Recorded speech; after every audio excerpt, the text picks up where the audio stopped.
രാജ്യത്തെ റേഷൻ വിതരണത്തിൽ വലിയ മാറ്റങ്ങൾ വരാൻ പോകുന്നു. 35 കിലോ അരി എല്ലാവർക്കും ലഭിക്കുന്ന രീതിക്ക് മാറ്റം വരുമെന്ന റിപ്പോർട്ടുകൾ. കേന്ദ്ര സർക്കാരിന്റെ റേഷൻ വിതരണത്തിലെ മാറ്റം കേരളത്തിന് വൻ തിരിച്ചടിയാകും.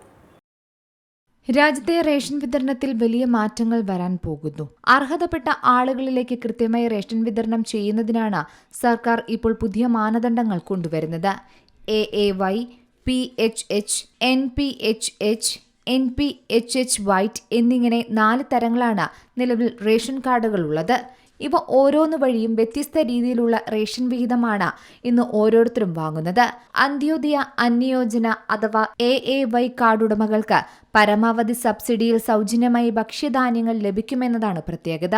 പിങ്ക് നിറത്തിലുള്ള കാർഡുകൾക്കാകട്ടെ കാർഡിലെ ഓരോ അംഗത്തിനും 5 കിലോ വീതം റേഷൻ വിഹിതമാണ് നൽകി വരുന്നത്.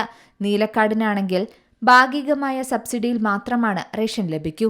വെള്ള നിറത്തിലുള്ള കാർഡിനാണെങ്കിൽ യാതൊരു വിധത്തിലുള്ള ആനുകൂല്യങ്ങളും നിലവിൽ ലഭിക്കുന്നതല്ല. ഓരോ കുടുംബത്തിന്റെയും വരുമാനത്തിനനുസരിച്ചാണ് റേഷൻ കാർഡ് തരംതിരിച്ചു വരുന്നത്.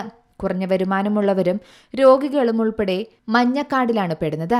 എന്നാൽ ഇപ്പോൾ കേന്ദ്രം നടപ്പാക്കാൻ ഒരുങ്ങുന്ന ഈ മാറ്റം കേരളം പോലെയുള്ള സംസ്ഥാനങ്ങൾക്ക് വലിയ തിരിച്ചടി തന്നെയായിരിക്കും സൃഷ്ടിക്കുക. 5-ൽ താഴെ അംഗങ്ങളുള്ള കുടുംബങ്ങളുള്ള സൗജന്യ ഭക്ഷ്യധാന്യത്തിന്റെ അളവ് കുറയുമെന്നാണ് പറയുന്നത്. ഉദാഹരണത്തിന് 2 പേരുള്ള കുടുംബത്തിന് 35 കിലോ ലഭിച്ചിരുന്ന സ്ഥാനത്ത് ഇനി 14 കിലോ മാത്രമായിരിക്കും ലഭിക്കുക.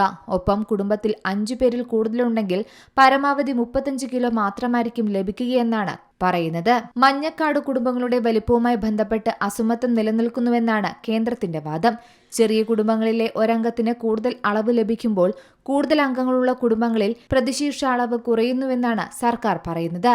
മുൻഗണനാ വിഭാഗം അതായത് പിങ്ക് കാർഡിൽ ഓരോ അംഗത്തിനും 5 കിലോ വീതമാണ് സൗജന്യ നിരക്കിൽ നൽകുക. പിങ്ക് കാർഡ് അംഗങ്ങൾക്ക് ലഭിക്കുന്നതിനേക്കാൾ അളവ് കുറവായിരിക്കും പലപ്പോഴും അന്ത്യോദയ കാർഡുള്ള വലിയ കുടുംബങ്ങളിലെ അംഗത്തിന് ലഭിക്കുകയെന്നും സർക്കാർ പറയുന്നുണ്ട്. ഇത്തരത്തിലൊരു മാറ്റം അനിവാര്യമാണെന്നും സർക്കാർ പറയുന്നു. 2013 ദേശീയ ഭക്ഷ്യസുരക്ഷാ നിയമ ഭേദഗതി ചെയ്യുമെന്നും പറയുന്നുണ്ട്. ഇതുമായി ബന്ധപ്പെട്ട് കരട് ബിൽ തയ്യാറായി.